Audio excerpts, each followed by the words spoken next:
오늘 말씀 같이 읽겠습니다. 느헤미야 13장 15절에서 31절 말씀입니다.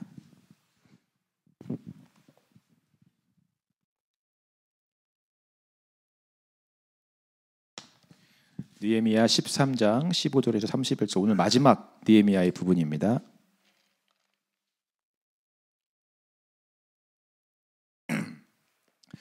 다 찾으셨으면 우리 한 절씩 같이 교독하도록 하겠습니다. 그때에 내가 본즉 유다에서 어떤 사람이 안식일에 술틀을 밟고 곡식단을 나귀에 실어 운반하며 포도주와 포도와 무화과와 여러 가지 짐을 지고 안식일에 예루살렘에 들어와서 음식물을 팔기로 그날에 내가 경계하였고,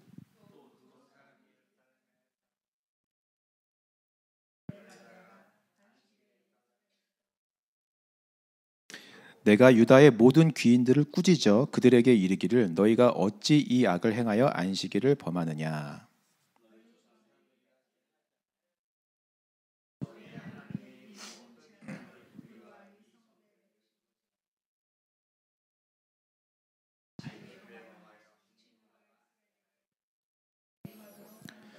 안식일 전 예루살렘 성문이 어두워 갈 때에 내가 성문을 닫고 안식일이 지나기 전에는 열지 말라 하고 나를 따르는 종자 몇을 성문마다 세워 안식일에는 아무 짐도 들어오지 못하게 하였으므로,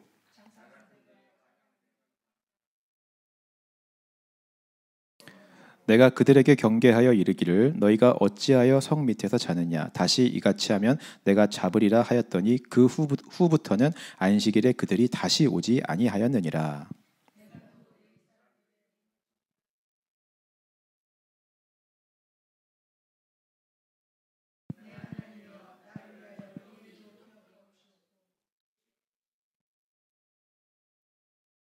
그때에 내가 또 본즉 유다 사람이 아스돗과 암몬과 모압 여인을 맞아 아내로 삼았는데,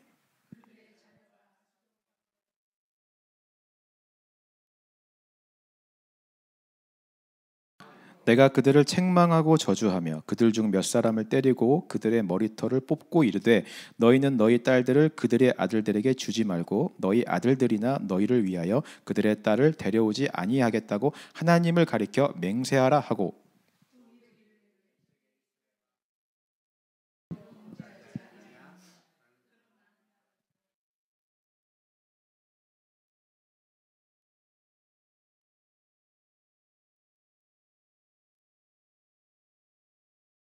너희가 이방 여인을 아내로 맞아 이 모든 큰 악을 행하여 우리 하나님께 범죄하는 것을 우리가 어찌 용납하겠느냐.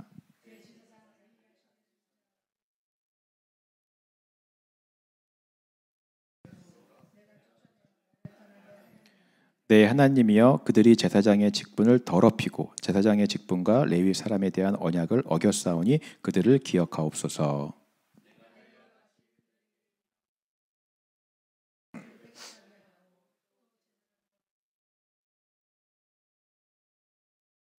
(31절) 같이 읽겠습니다. 시작.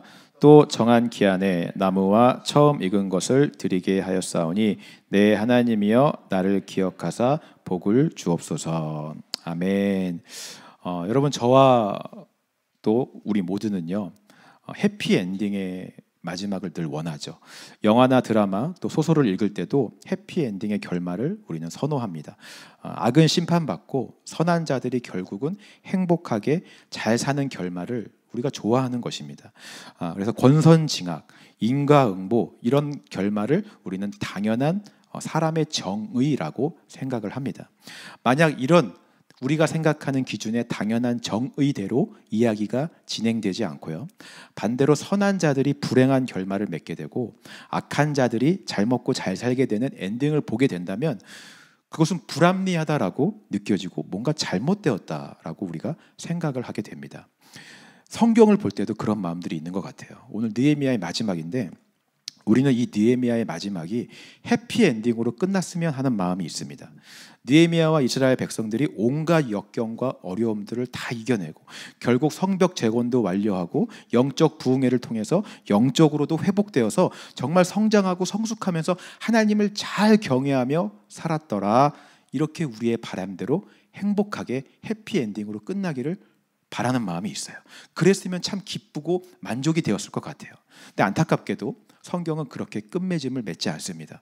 오히려 그렇게 잘 되었구나라고 할 때쯤, 만족감이 느껴질 때쯤 다시 인간이 실패하고 무너지는 모습을 보여주고 있습니다. 우리 느헤미야의 구조를 우리가 오늘 마지막 시간이니까요, 한번 정리하는 차원에서 한번 보도록 하겠습니다. 1장부터 6장까지는요, 원수들의 방해를 끊임없이 이겨내고 성벽 재건을 완료하는 내용이 나왔습니다. 여기까지만 보면 딱 해피엔딩이에요. 결국 성벽 재건을 완료했잖아요. 근데 7장에서 어떤 일이 일어났습니까?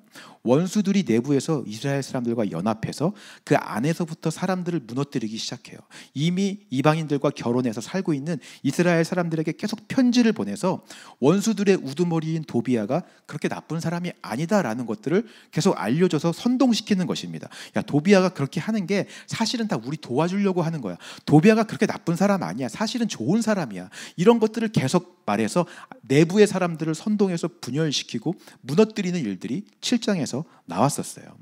느헤미야의 전반부가 야, 성벽 회복했다, 재건했다, 와 대단하다, 이런 해피엔딩이 아니라 그럼에도 불구하고 내부에서부터 무너지고 분열되고 깨지고 넘어지더라로 결론을 맺고 있는 것입니다.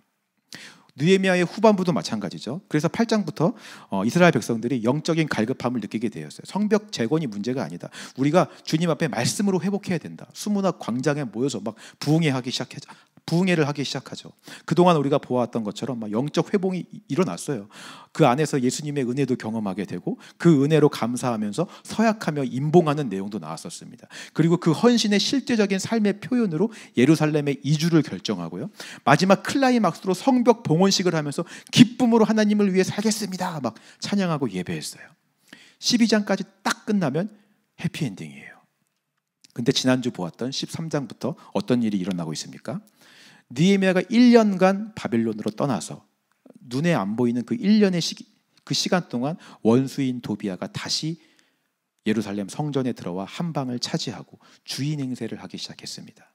이스라엘 백성들은 다시 예전으로 돌아가서 타락하고 범죄하고 죄 가운데 거하는 모습을 그대로 보여주고 있어요. 또 실패한 거죠. 해피엔딩의 결말이 아닌 것입니다. 여러분, 왜 이렇게 성경이 느헤미야를 쓰고 있을까요? 여러분, 성경은요, 세상의 소설이나 어떤 역사책이 아닙니다. 세상에서 말하는 영화나 드라마와 같은 스펙타클한 이야기가 아니라는 거죠. 즉, 세상의 기준으로 쓰여진 책이 아니라는 말입니다. 그 말은 다시 말하면 사람을 만족시키기 위해 쓰여진 책이 아니라는 것이죠. 물론 성경이 사람을 위해 쓰여진 것은 맞습니다. 그러나 사람의 원함을 위해서 쓰여진 책은 아니에요. 해피엔딩을 원하고 권선징악의 결과를 원하고 인과응보, 불평등이 없는 공평한 정의를 원하는 사람의 모든 만족을 성경이 그래서 충족시켜주지 않습니다. 성경에 기록된 목적은 오직 하나님이 어떤 분이심을 알려주시기 위함임을 여러분 믿으시기 바랍니다. 그래서 우리가 큐티를 할 때도요, 성경 묵상을 할 때도 항상 묵상 질문의 가장 첫 번째가 무엇이죠? 이 본문을 통하여 알 수 있는 하나님은 어떤 분이십니까? 이게 성경을 읽을 때, 묵상할 때 가장 먼저 우리가 보아야 되는 중심 내용이기 때문에 그래요. 성경을 통해 하나님을 아는 것입니다. 성경을 묵상하고 읽을수록 우리는 하나님이 어떤 분이신지를 알 수가 있어요. 그분의 창조의 계획과 구원의 섭리를 알게 되고요, 하나님의 사랑과 정의, 공평, 평등, 인간의 기준으로서가 아니라 하나님의 기준에서 사랑이 뭐고 정의가 뭐고 공평이 뭐고 평안이 뭔지를 우리가 알게 되는 것입니다. 그리고 마지막 결국에는 그 모든 것들이 최종적으로 예수 그리스도를 말씀하고 계시는구나 라는 사실을 우리가 알게 되는 것이죠. 여러분, 아멘이십니까? 근데 참 안타까운 것은요, 많은 세상의 사람들이 성경을 이런 목적대로 읽지 않고요, 자신을 만족시키고 충족시키기 위한 소설이나 역사책으로 읽으려고 해요. 어떤 사람들은 성경을 과학책으로 읽습니다. 성경에 나오는 창세기의 그 창조의 이야기를 통해서 알 수 있는 하나님은 어떤 분이십니까? 천지를 창조하시는 하나님. 그 창세기에 나오는 천지창조의 이야기가 말하고 싶은 것은 하나님이 천지를 창조하셨다라는 그 얘기예요. 근데 사람들은 이것을 과학책으로 읽는 사람들은 과학적으로 말이 안 된다. 어떻게 지구 나이가 수억만 년인데 성경의 기록과 일치되지 않는다. 성경은 과학적으로 말이 안 되는 책이다라고 주장하기 시작해요. 하나님이 어떤 분이신지가 아니라 창조에서 이게 실제적으로 가능하냐 아니냐를 과학적으로 읽으면서 따지는 것입니다. 또 어떤 사람은 성경을 역사책으로 읽기 시작하죠. 다른 역사적으로 수없이 많이 발견된 문헌들이 있죠. 성경보다 몇천 년보다 더 앞서서 쓰여지고 발견된 문헌들이 굉장히 많습니다. 거기에 나오는 수많은 신화, 수많은 이야기들이 성경에도 그대로 있는 경우가 많아요. 그런 걸 보면서 사람들이 주장합니다. 성경은 나중에 이런 책들을 보고 거기에 있는 이야기들을 갖고 와서 편집하고 각색해서 만든 책에 불과하다. 허구의 이야기다. 가짜이다라고 주장합니다. 또 어떤 사람들은요, 성경을 도덕, 윤리, 법률책으로 생각해요. 성경에 나와 있는 법을 가지고 옳고 그름을 판단합니다. 스스로 정의를 내려요. 마음대로 해석해서 이게 맞다, 틀리다라고 주장하기 시작해요. 그래서 자기가 정한 법과 기준과 도덕과 윤리대로 하나님은 이렇게 하면 불공평해, 이렇게 하시는 건 독선적이야, 이기적이야, 자기 마음대로 판단하고 해석해요. 모두 다 자신의 원함과 목적대로 성경을 읽고 해석하고 이용합니다. 여러분, 다시 말씀드립니다. 성경은 어떻게 세상을 창조했는지를 구체적으로 과학책처럼 알려주기 위해서 쓰여진 책이 아니에요. 역사적으로 무슨 일이 있는지 정확하게 기록하는 책이 아닙니다. 세상 법은 이렇게 해야 된다고, 도덕은 이렇다라고 우리에게 가르쳐주는 법률책이 아니에요. 하나님 자신이 어떤 분이신지를 알려주시기 위해서 쓰신 것이 성경임을 믿으시기 바랍니다. 우리가 원하는 해피엔딩도 아니고 우리의 만족을 채우기 위해 쓰여진 책이 아니에요. 하나님의 뜻과 계획, 목적과 구원과 사랑과 정의를 알려주시기 위해서 쓰신 거예요. 그리고 결국 그 모든 하나님의 뜻과 계획이 예수 그리스도로 귀결되고 그 예수 그리스도가 온전히 사람 안에 이루어지는 것이 사람에게 해피엔딩이다 라는 것을 알려주시는 책이 성경인 줄 믿습니다. 그래서 하나님은요, 이 성경을 통해 철저하게 하나님이 어떤 분이신지를 말씀하세요. 그러기 위해서 하나님이 사용하시는 방법이 성경 가운데 있습니다. 그게 뭐냐면요, 이런 성경에 수없이 기록되어져 있는 수많은 이야기들을 통해 가장 먼저 사람이 어떤 존재인지를 말씀하세요. 왜냐하면 인간의 본질, 인간의 실체가 어떤지를 정확하게 알아야 하나님이 어떤 분이신지를 알 수 있기 때문에 그렇습니다. 그래서 철저하게 성경은 인간의 본질을 적나라하게 기록해요. 선악과를 따먹는 인간의 타락부터 시작하죠. 그 탐욕과 교만, 끊임없이 하나님의 자리에 앉아서 스스로가 판단하고자 하는 그런 자기의 원함과 만족을 채우려고 하는 인간의 본질을 여과 없이 그대로 기록합니다. 예외가 없어요. 아무리 훌륭한 성인이라 할지라도 그 안에 더럽고 추악한 인간의 본질이 있음을 적나라하게 기록합니다. 아브라함도 그랬고요, 다윗도 그래요, 삼손도 그렇고 솔로몬도 마찬가지고 이스라엘의 수많은 선지자들도 다 똑같습니다. 출애굽한 이스라엘 백성들도 마찬가지예요. 하나님과 그들이 함께 할 때는 거룩하게 잘 살았지만 하나님과 함께 하지 않고 남방으로 눈을 돌리고 눈을 애굽으로 향하고 내 상황과 내 현실을 보고 내 욕심과 만족을 채울 때는 수많은 범죄에 빠지며 낙심과 절망으로 타락하는 모습을 그대로 보여주고 있는 것입니다. 그게 인간의 본질이라고 하는 거예요. 오늘 느헤미야의 말씀도 마찬가지입니다. 여러분, 혹시 8장부터 12장까지 해서 예루살렘 성전 앞에서 수문화 광장에서 이들이 부흥회를 하면서 결단하며 서약하며 임봉했던 그 내용 혹시 기억나십니까? 3가지를 서약했었죠. 첫 번째가 뭐였습니까? 절대로 이방인들과 혼합하지 않겠다, 절교하겠다, 섞이지 않겠다라고 결단했어요. 두 번째는 안식일을 지키겠다 결단했죠. 세 번째가 성전을 잘 지키고 관리하겠다라고 결단했어요. 우리 다 이미 한 내용들입니다. 이게 서약서에 임봉하며 드린 내용이에요. 오늘 본문을 보니까 어떻습니까? 15절, 17절 말씀 같이 읽겠습니다. 시작.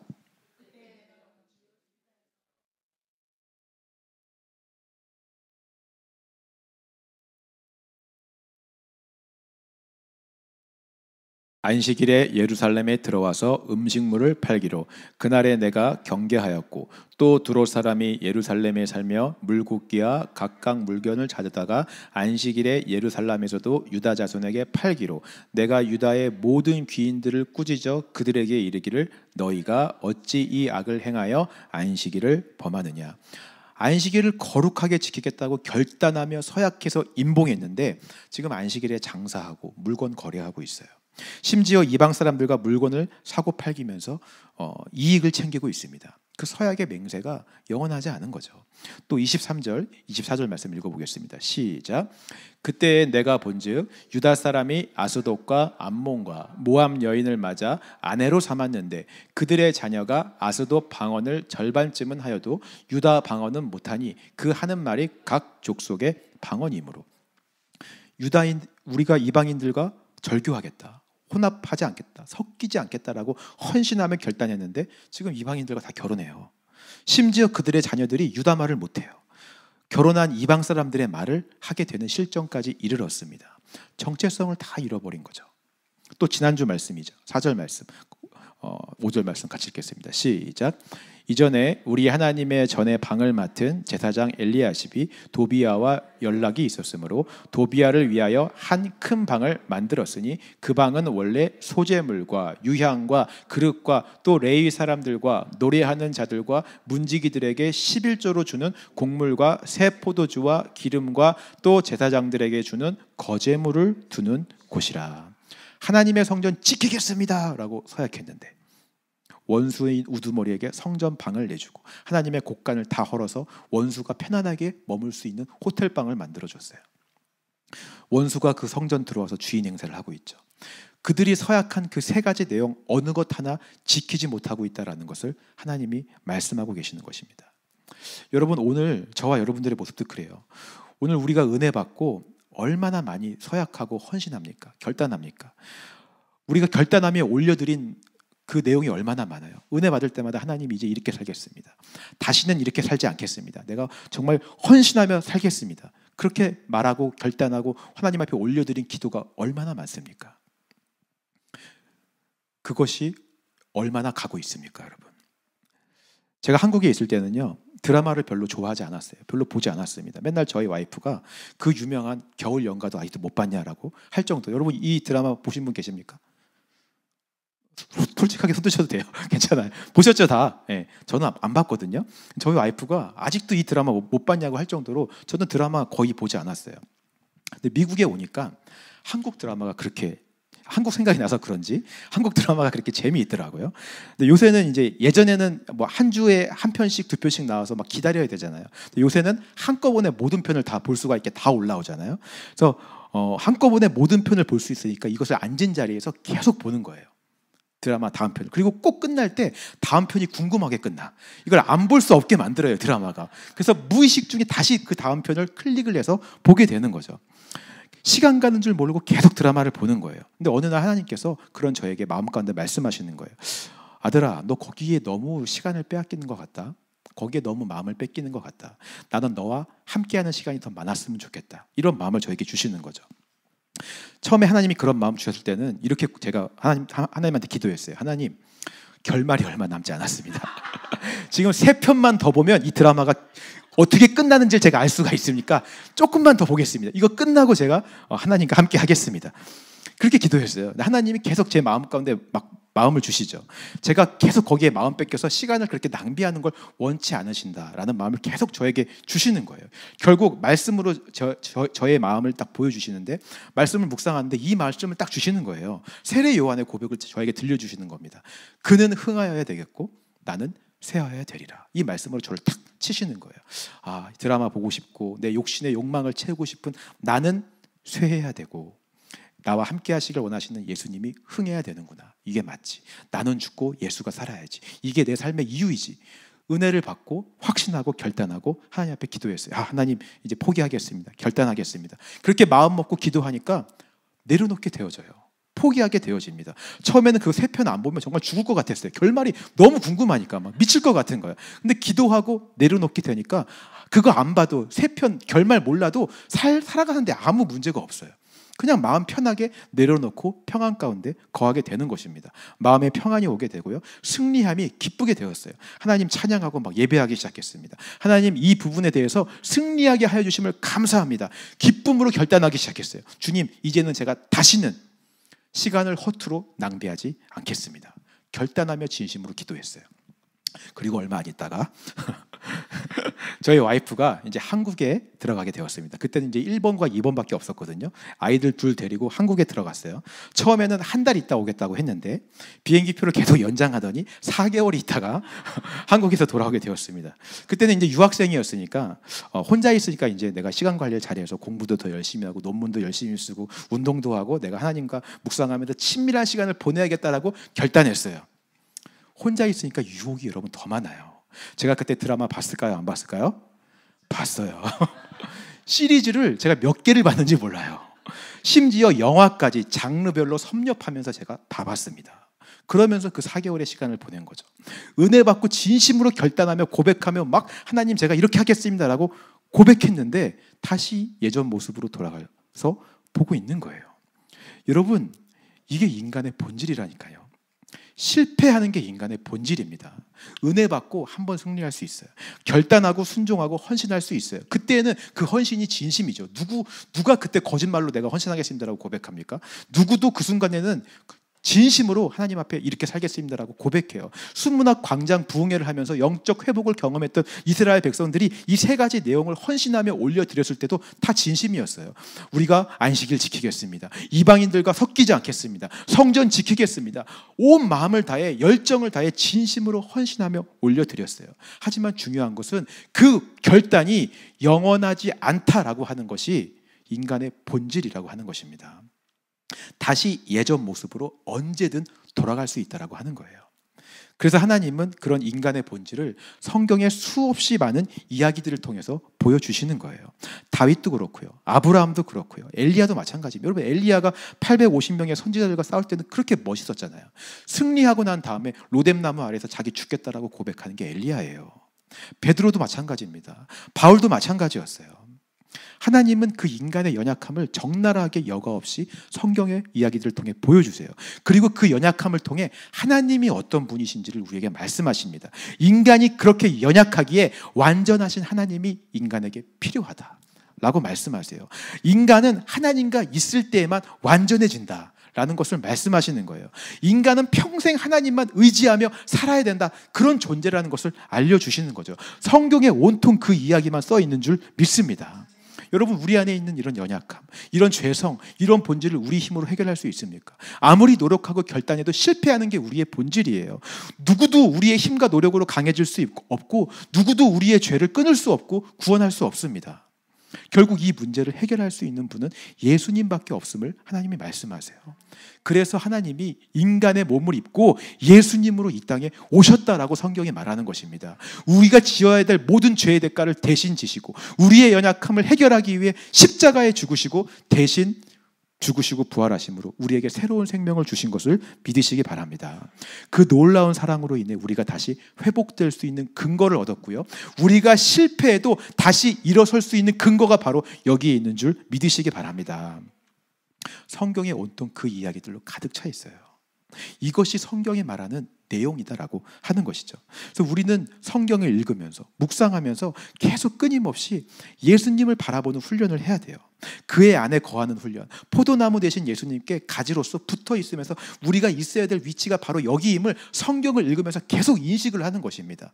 우리는 계속 우리가 있어야 할 장소가 여기임을 믿음으로 믿고 살아가는 것이 우리의 삶의 이유이고 목적인 것이죠. 여러분, 이렇게 믿으십니까? 자, 그런데요, 그렇게 살다 보면 한 가지 궁금증이 생기게 돼요. 이런 질문을 하시는 분들이 있을 수도 있습니다. 아니, 목사님, 인간이 그게 본질이라면, 매일같이 실패하고 매일같이 넘어지는 게 본질이라면 지금 우리가 이렇게 애쓰고 수고하며 살 필요 없지 않습니까?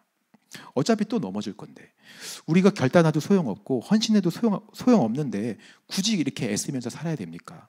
느헤미야에서 수없이 나왔던 그 사람들의 수고와 노력과 원수들과 싸우며 성벽을 재건하고 수문학 광장 부흥회를 하며 서약서에 임봉하며 헌신하는 그 모든 것 다 헛짓 아닙니까? 사실은 어차피 실패할 건데.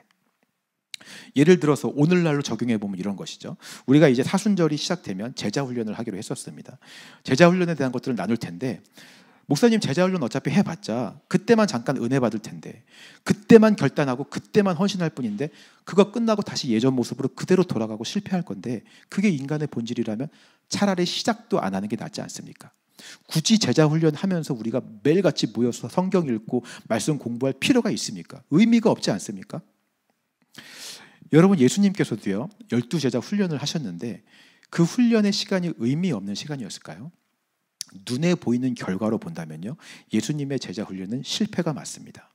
3년을 하나님이신 예수님이 제자들과 함께 먹고 자고요, 눈앞에서 직접 하나님의 말씀을 들려주시고 가르치셨어요.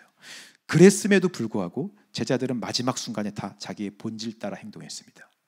자기가 살기 위해 예수님 배반했어요. 예수님을 저주하고 십자가에 못 박히실 때 다 도망갔습니다.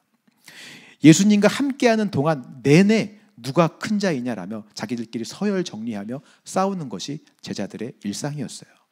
그것이 3년 제자 훈련 받은 12제자의 실체이고 본질이었습니다. 자, 그래서 예수님의 제자 훈련이 실패였냐라고 묻는다면 사람의 눈으로는 실패일지 모르지만 예수님의 입장에서는 대성공이었다라고 말씀드릴 수 있습니다. 왜냐하면 그게 제자 훈련의 목적이었기 때문에 그래요. 철저하게 인간의 본질이 이렇다라는 것을 발견하고 드러내기 위해 예수님이 12명을 선택하셔서 3년을 훈련시키신 것입니다. 제자들은 그 3년의 시간 동안을 보내고 비로소 내가 이런 존재구나, 인간이 본질이 이렇구나라는 것을 알 수가 있었어요. 깨닫게 되었습니다. 그리고 그 모습을 보자 예수님이 이 땅에 오신 진짜 이유를 알게 되었습니다. 예수님이 이런 나를 구원하기 위해서 오신 거구나. 내가 원하는 세상에 행복을 주러 오신 것도 아니고, 로마에서 힘들게 사는 우리를 건져내러 오신 것도 아니고, 내가 왕 대신 예수님 옆에서 한 자리 차지해서 떵떵거리며 성공하는 인생 살게 하기 위해 오신 것도 아니고, 내 만족을 채우기 위해서 오신 것이 아니라 예수 아니면 내가 이 본질 때문에 죽을 수밖에 없기에, 연약함을 가지고 살아갈 수밖에 없기에 이런 나를 살리시려고 예수님이 이 땅에 오신 것이구나. 이런 나를 살릴 수 있는 분이 하나님이신 예수밖에 없기 때문에 그 예수님이 이 땅에 인간의 몸을 입고 오신 것이구나 알게 되는 거예요. 여러분, 그때부터요 모든 게 달라지기 시작합니다. 실패라고 생각되어지고 헛짓이라고 생각되어졌던 3년의 그 제자 훈련이 사복음서로 기록되기 시작해요. 여러분, 그 3년의 시간이 없었다면 지금 우리가 읽고 있는 이 사복음서가 없었을 거예요. 예수님이 그때 무슨 말했고 어떤 사건이 있었는지 우리는 아무도 몰랐을 것입니다. 제자들을 통하여 교회가 세워지기 시작해요. 복음이 전파되기 시작합니다. 그 3년의 시간은 헛된 시간이 아니었다라고 하는 거죠. 예수님과 함께 먹고 자고 한 3년의 시간이 있었기에 오늘날 우리가 이렇게 복음을 듣고 교회가 세워지고 주님 앞에 나갈 수 있는 기회와 근거를 갖게 된 것입니다. 여러분, 이렇게 믿으십니까? 제자 훈련의 그 시간은 변화되기 위해서 하는 것이 아닙니다. 이 훈련을 통하여 뭔가 깨닫고 위로받기 위해서 하는 것도 아니에요. 이전보다 내가 좀 더 잘 살기 위해서 제자 훈련하는 것이 아닙니다. 결국 그것도 내 안의 원함이고요, 만족이에요. 그렇게 안 되는 경우가 더 많다는 것을 여러분 기억하셔야 됩니다. 우리가 훈련을 하는 이유는요, 바로 그 원함을 내려놓기 위해서 하는 거예요. 아무리 노력해도 우리가 안 되는 존재이구나 라는 것을 보기 위해서, 이렇게 해서도 실패할 그런 존재이기에 우리에게 무엇보다 예수가 필요하구나, 그걸 깨닫기 위해 우리가 이 훈련의 시간을 보내는 것입니다. 그렇게 우리가 죽고 예수가 중심이 되면 어느 순간 우리가 해왔던 그 애씀과 수고와 노력한 그 훈련의 시간들이 언젠가 빛이 되어 절체절명의 순간에 빛을 발하는 그 순간이 오게 됨을 믿으시기 바랍니다. 3년의 제자 훈련이 사복음서로 쓰여지고 교회가 세워지고 복음이 전해지는 통로가 되었듯이 우리가 애쓰고 예수님과 함께 살아냈던 그 삶의 수고의 훈련의 시간들이 정말 꼭 필요한 하나님의 때에, 딱 하나님의 순간에 열매 맺는 때가 분명히 있다라고 하는 것이죠. 하지만 훈련하지 않으면 열매 맺을 것도 없는 거예요. 오늘 느헤미야도 마찬가지입니다. 이스라엘 백성들이 서약하고 임봉한 세 가지 내용, 그 어느 것도 결국 지켜지지 못했어요. 한동안은 정말 잘 지켜지고 잘 되는 것 같았지만 느헤미야가 1년간 자리 비우니까 그대로 원래대로 돌아버렸잖아요. 이게 인간의 본질이니까 당연한 거예요. 어쩔 수 없어요. 실패하고 넘어지는 것이 당연한 것입니다. 하지만 느헤미야는요, 예수님 같아요. 포기하지 않습니다. 19절 말씀 읽어보겠습니다. 19절 시작.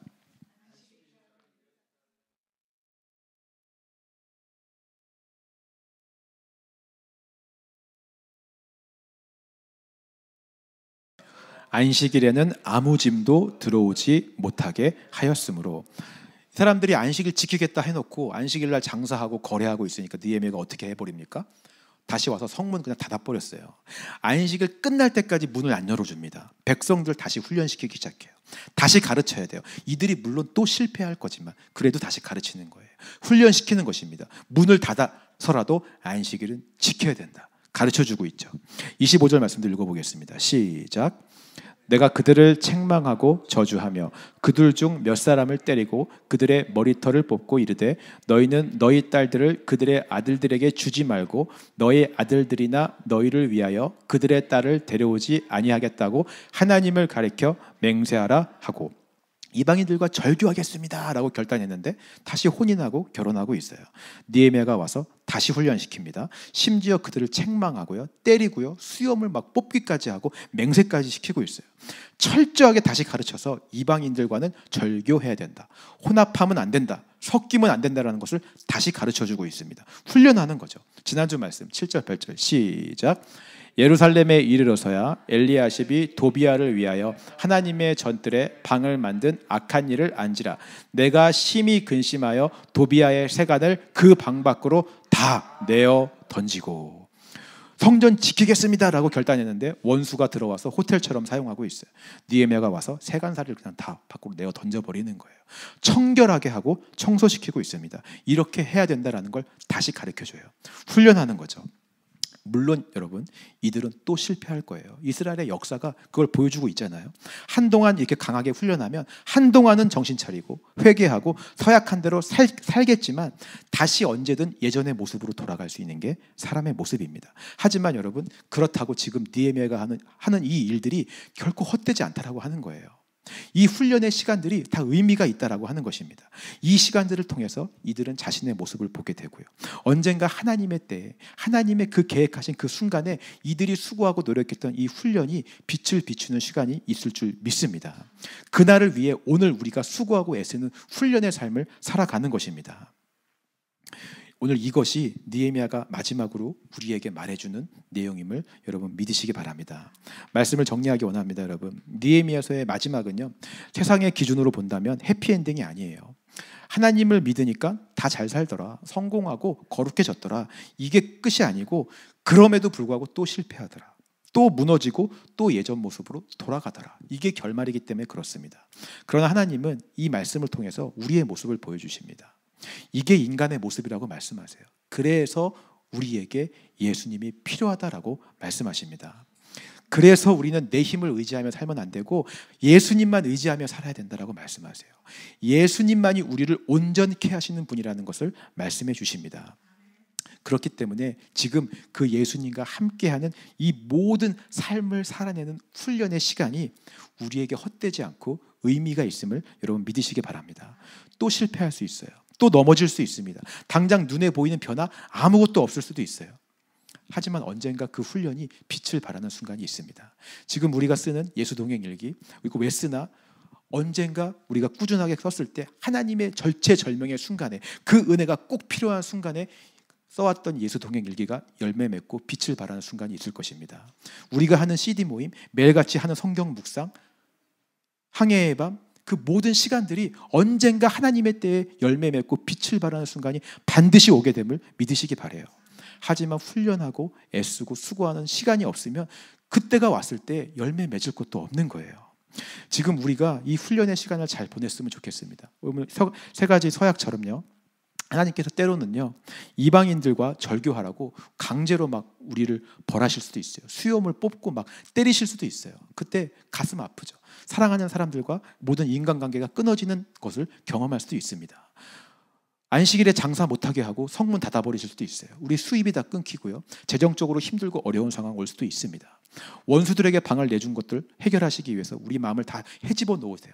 우리 마음이 아프고 상처받고 힘든 시간을 우리가 보낼 수도 있습니다. 하지만 이런 훈련의 시간들을 우리가 잘 견뎌서 치열하게 예수님만 바라보는 그 훈련의 시간들을 감당해낼 때 언젠가 하나님의 때에 그 순간에 우리가 해왔던 모든 그 순간들이 열매 맺고 빛을 발하게 될 줄 믿으시기 바랍니다.